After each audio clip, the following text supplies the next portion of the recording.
Good morning students. मैं Manisha Verma, assistant professor physics, government girls college Jhalawar,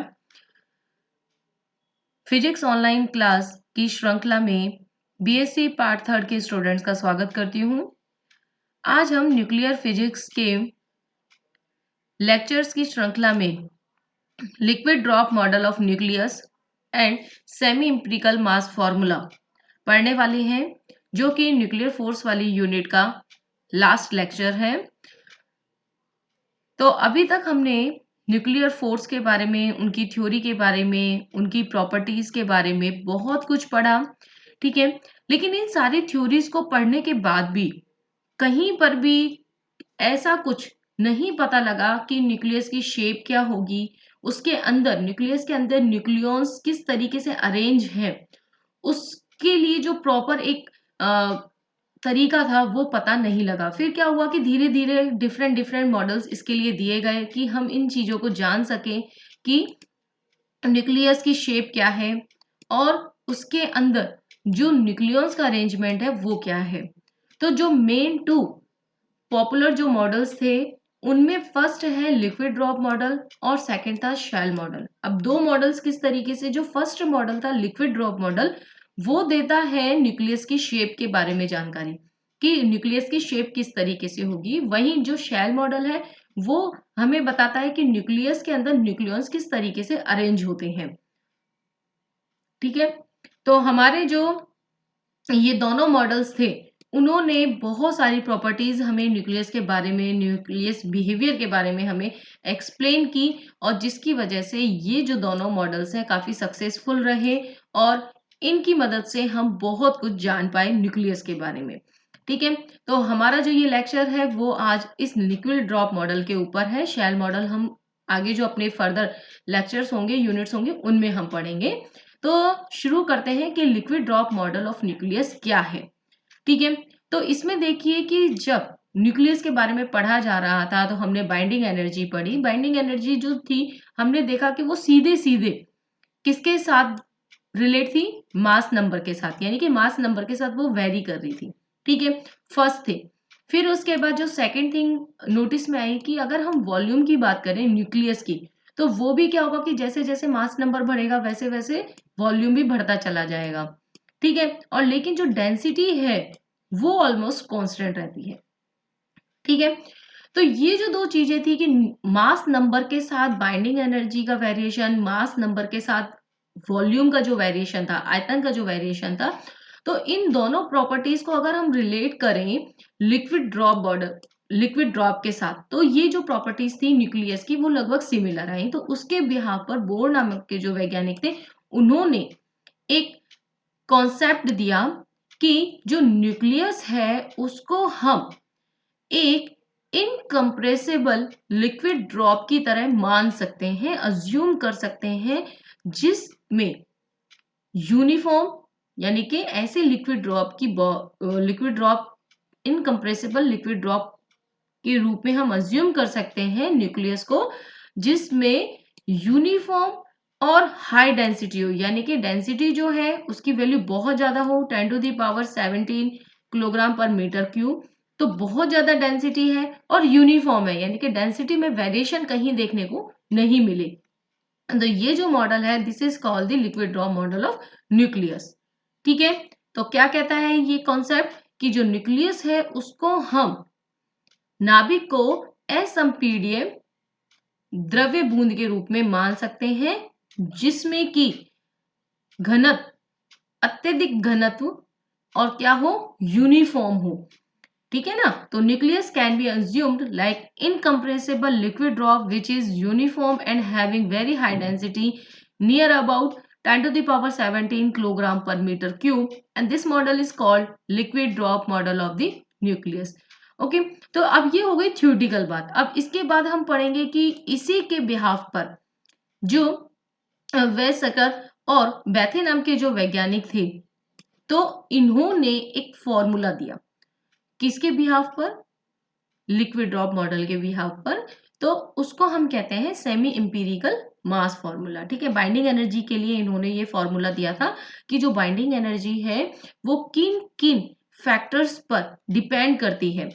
ठीक है, तो बाइंडिंग एनर्जी के जो ये वेरिएशंस थे, जो वेरिएशन फैक्टर हैं, जो कि लिक्विड ड्रॉप की तरह, जैसे लिक्विड ड्रॉप है उसमें कौन कौन से उसकी जो बाइंडिंग एनर्जी के जो पैरामीटर्स थे, उनके फैक्टर्स थे, तो उसी की तरह ही हमने क्या क्या न्यूक्लियस में जो फैक्टर्स थे उनको देखा, जिसमें कि इलेक्ट्रोस्टैटिक रिपल्शन था, सरफेस टेंशन थी। तो इसके आधार पर हमने जो है बाइंडिंग एनर्जी को इस तरीके से 5 जो मेन फैक्टर्स थे उनके इक्वल माना। ठीक है, कि जो बाइंडिंग एनर्जी है वो इन फैक्टर से मिलकर के बनती है। ठीक है, जिसमें कि फर्स्ट है ईवी, जिसको कि वॉल्यूम एनर्जी हम कहते हैं। Second ES, surface energy. Third EC, coulombian energy. Fourth EA, asymmetrical energy. Fifth EP is the pairing energy. अब इन सभी एनर्जीज के बारे में हम क्या है सेपरेट सेपरेट पढ़ने वाले हैं, सो आप ध्यान से पढ़ें। तो हम शुरू कर रहे हैं अब फर्स्ट वाले से, यानी कि वॉल्यूम एनर्जी ईवी क्या है। तो ईवी देखिए कि सीधे सीधे हमें पता है कि जो बाइंडिंग एनर्जी है, तो बाइंडिंग एनर्जी में किसका कॉन्ट्रीब्यूशन है, मास नंबर, यानी कि जितने न्यूक्लियस उसमें उपस्थित है उनका, और साथ में ही उनके बीच में जो इंटरेक्शन हो रहा है, स्ट्रॉन्ग इंटरेक्शन जो हो रहा है, वो मेन कॉन्ट्रीब्यूशन है बाइंडिंग एनर्जी में। ठीक है, अब हमें ये देखना है कि भाई वॉल्यूम का उसमें रोल क्या है। तो वॉल्यूम का रोल यही है कि भाई जितने ज्यादा उसमें न्यूट्रॉन्स वो सॉरी न्यूक्लियॉन्स वहां पर मौजूद है, तो उतने ही उनके बीच में बॉन्ड्स है। ठीक है, और बॉन्ड्स जितने हैं तो वो सीधे सीधे किससे रिलेट कर रहे हैं, नंबर ऑफ न्यूक्लियॉन्स है, यानी कि बॉन्ड्स अगर न्यूक्लियॉन्स की संख्या ज्यादा होगी तो बॉन्ड्स ज्यादा होंगे, न्यूक्लियॉन्स कम है तो वो भी कम होंगे। अब न्यूक्लियॉन्स की संख्या मतलब कि मास नंबर, तो बॉन्ड्स मतलब सीधे सीधे क्या हो गया, और जो बॉन्ड है वो किसको शो कर रहे हैं, हमारी उस एनर्जी को, वॉल्यूम एनर्जी को, क्योंकि बॉन्ड्स के कारण ही वो बंधा हुआ है। तो जिस एनर्जी से बॉन्ड्स से न्यूक्लियस बंधे हुए हैं वो है हमारे पास ईवी। ठीक है, तो ईवी जो है वो सीधे सीधे किससे रिलेट हो गई, जो बॉन्ड्स वाली एनर्जी थी, ठीक है, उनके बीच में जो बॉन्डिंग हो रही है वो एनर्जी न्यूक्लियस की संख्या पे डिपेंड कर रही है। न्यूक्लियस की संख्या मास नंबर को रिप्रेजेंट करती है। तो इसका मतलब जो ईवी है वो किस पे प्रोपोर्शनली डिपेंड हो रही है, ए पर। ठीक है, अब मेन चीज क्या है कि ये जो वॉल्यूम एनर्जी है ये बाइंडिंग एनर्जी का मेन कंपोनेंट है। ठीक है ना, यानी कि बाइंडिंग एनर्जी के लिए ये पॉजिटिव, अगर ये इसकी वैल्यू बढ़ रही है तो बाइंडिंग एनर्जी भी बढ़ेगी, कम हो रही है यानी वॉल्यूम एनर्जी अगर कम हो रही है तो बाइंडिंग एनर्जी भी कम होगी। तो इस तरीके से हमारे पास क्या है कि ये जो कंट्रीब्यूशन है ये कहलाता है बाइंडिंग एनर्जी के लिए वॉल्यूम एनर्जी। ठीक है, अब इसमें क्या हुआ कि प्रोपोर्शनल जो साइन को हटाएंगे तो हमने कांस्टेंट ले लिया ए वी। ठीक है, जिसको वॉल्यूम कांस्टेंट भी हम कह सकते हैं। तो इस तरीके से हमारे पास जो वॉल्यूम एनर्जी है वो बाइंडिंग एनर्जी को सपोर्ट कर रही है। बाइंडिंग एनर्जी में सीधे सीधे इंक्रीमेंट या डिक्रीमेंट इसकी वजह से होता है। ठीक है, mass number, volume energy mass number पर डिपेंड कर रही है, सीधे सीधे प्रोपोर्शनल है। अगर ए की वैल्यू बढ़ेगी तो ईवी भी बढ़ेगा, ए की वैल्यू कम होगी तो ईवी की वैल्यू भी कम हो जाएगी। ठीक है, सेकंड हमारा फैक्टर था सरफेस एनर्जी। अब सरफेस एनर्जी को समझने से पहले क्या हमें जो सरफेस टेंशन के लिए हमने पढ़ रखा है उसी को ही हमें थोड़ा सा रिकॉल करना है कि लिक्विड ड्रॉप के अंदर जो सरफेस टेंशन है उसी तरीके से न्यूक्लियॉन्स के बीच में भी हो रहा है। किस तरीके से कि देखिए हमने यहाँ पर डायग्राम में दिखाया हुआ है कि अगर मान लीजिए न्यूक्लियस में इस तरीके से न्यूक्लियस एक दूसरे से जुड़े हुए हैं, तो अगर मान लीजिए कोई बीच वाला है तो उसमें क्या होगा कि सब तरफ से ही उस पर क्या होगा कि इंट्रैक्शन हो रहा है। ठीक है ना, तो जिसकी वजह से क्या होगा कि इस पर जो रिजल्टेंट है उसको हम जीरो मान सकते हैं। लेकिन वहीं अगर कोई सरफेस पर उपस्थित कोई न्यूक्लियॉन है तो उसमें क्या होगा कि केवल वो अंदर की तरफ एक बल महसूस करेगा, फोर्स महसूस करेगा, सरफेस टेंशन महसूस करेगा, क्योंकि बाहर की तरफ कोई भी उसमें न्यूक्लियस नहीं है। ठीक है, तो एक तरीके से क्या होगा कि जो हमारे पास ये सरफेस पर उपस्थित जो पार्टिकल है, न्यूक्लियॉन्स हैं, वो लूजली बाउंड होंगे इन अंदर वालों के कंपैरेटिव। ठीक है, तो ये जो सरफेस टेंशन जनरेट हो रहा है ये just like the liquid drop है। ये फिनोमिना हमने सरफेस टेंशन का लिक्विड ड्रॉप जब भी हम तरल बूंद पढ़ते हैं तो वहां पर भी हमने पढ़ा हुआ है। ठीक है। तो अब क्या होगा कि ये जो फैक्टर है यानी कि एनर्जी को कम करने वाला जो फैक्टर है, तो ये क्या करेगा कि बाइंडिंग एनर्जी को कम करने का काम करेगा, become less in account equals to the surface energy of the nucleus. तो ये बाइंडिंग एनर्जी को कम करेगा क्योंकि जो सरफेस पे उपस्थित न्यूक्लियस हैं वो लूजली बाउंड है in comparative to the insider nucleus. ठीक है।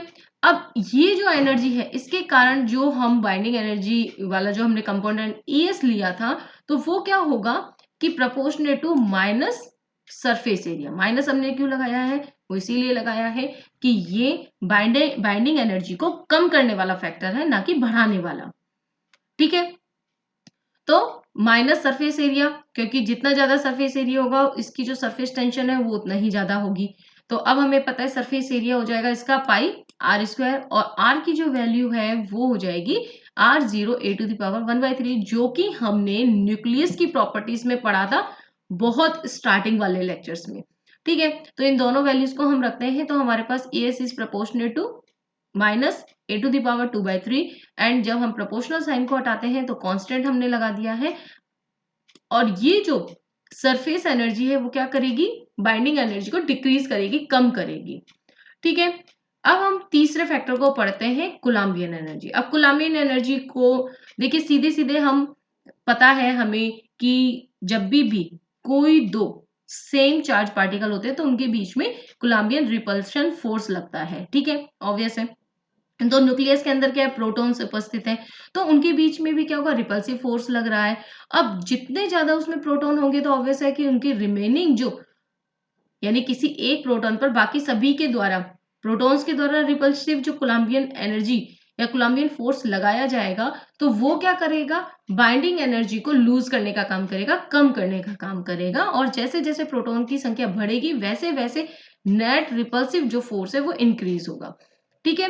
तो repulsive force acts between the two protons in the nucleus, therefore as the number of protons increases in nucleus, net repulsive Coulombian force is increases। ठीक है। तो ये binding energy को क्या करेगा, कम करने का काम करेगा, डिक्रीज करने का काम करेगा। तो देखिए कोलम्बियन जो एनर्जी है, अब मैंने बात कही कि आपको जेड मान लीजिए उसमें जेड प्रोटॉन्स होते हैं, तो रिमेनिंग जो थे यानी Z-1 के द्वारा इन पर रिपल्शन फोर्स लगेगा। और जब हम इसमें यहाँ पर R की वैल्यू रख रहे हैं तो जो हमारे डिपेंडिंग पैरामीटर्स हैं वो इस तरीके से EC के लिए आ जाते हैं इक्वेशन नंबर 4 के द्वारा। यानी कि यहाँ पर देखिए कोलम्बियन जो एनर्जी थी वो मास नंबर के साथ साथ जेड प्रोटॉन नंबर पर भी डिपेंड कर रही है। ठीक है। इसके बाद है एसिमेट्रिकल एनर्जी। तो एसिमेट्रिकल एनर्जी जो है असममित ऊर्जा, तो इसकी जो कॉन्सेप्ट था वो यहां से आया कि जब हम जेड और एन के बीच में ग्राफ खींचते हैं, ठीक है, एक ग्राफ खींचा गया तो उसमें ये देखा गया कि जैसे जैसे जेड बढ़ रहा है यानी कि एलिमेंट जो हायर जेड वाले जो एलिमेंट्स हम उनके लिए पढ़ते हैं, तो एन की जो वैल्यू है यानी न्यूट्रॉन्स की जो संख्या है वो कंपैरेटिव और ज्यादा बढ़ती चली जाती है। ठीक है। और इनके लिए जैसे जैसे न्यूट्रॉन्स की संख्या बढ़ती चली जा रही है वैसे वैसे क्या हो रहा है कि वो इनस्टेबल होते जा रहे हैं, यानी कि अस्थायी होते चले जाते हैं एटम।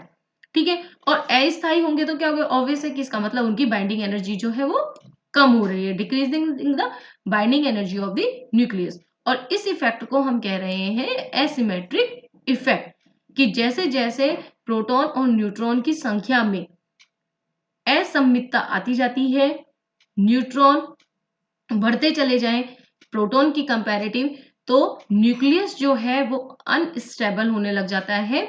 ठीक है, अस्थायी होने लग जाता है, जिससे कि उसकी जो बाइंडिंग एनर्जी है वो कम होने लग जाती है। अब इसका जो सीधा सीधा हमें जो रिलेशन है वो इस तरीके से हमें पता है कि ये जो एसिमेट्रिकल जो एनर्जी है वो इस तरीके से डिपेंड करती है।